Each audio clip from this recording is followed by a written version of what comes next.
ay si Lord. Yun ang abangan ninyo. Kasi bakit yun? Amen? Okay. Kung ang mga gumagawa lang ng mabuti sa inyo ay gagawan nyo din ng mabuti, anong pagpapala ang nararapat sa inyo? Kahit ang masasamang tao ay gumagawa rin yan. Paano nangyayari yun? Kagaya nyo, eleksyon.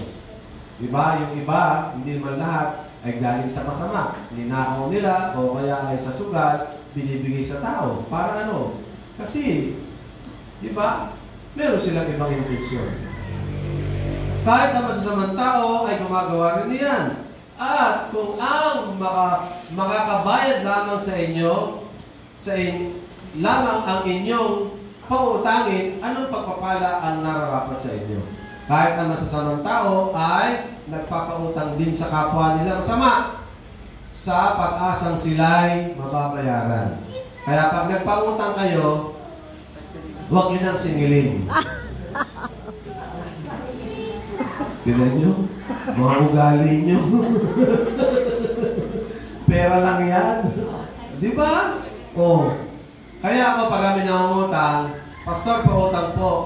Magkano ba yung utang mo? Ano po, 1,000. Ito 300. Pastor, 1,000. Iyo na lang yan. Di ba? Iyo na lang.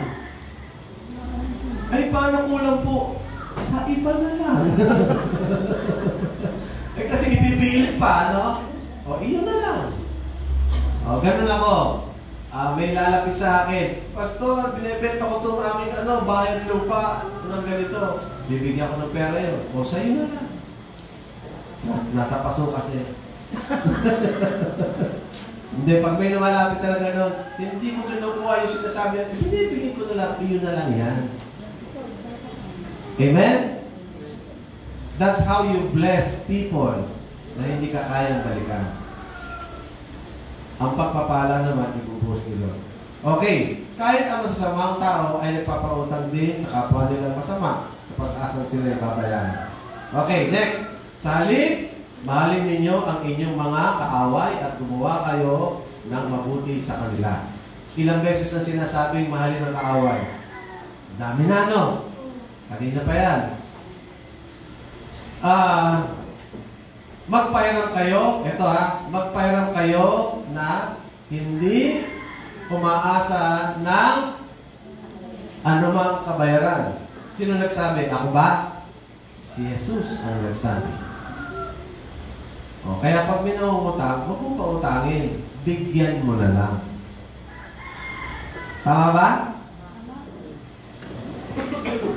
Kasi, pag pinangutang mo siya, magkakagalit lamang kayo pag hindi nakabayad.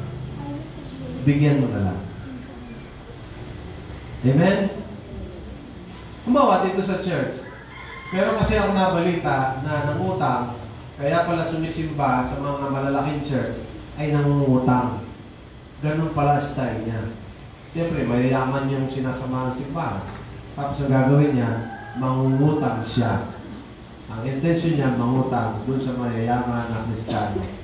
Siyempre, kung mabait ang Kristiyano, dadayain na yun. Pero para maiwasan ang conflict o problema, pagka nagpautang ka, huwag na.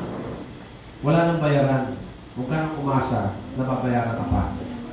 Sa gayon, sabi dito, ito ang gusto ko. Sa gayon, pakibasa nga, 1, 2, 3, go. Sa gayon, malaking gantimpala ang tatamahin ninyo. Ako, mga kapatid, nakakalata na sa inyo.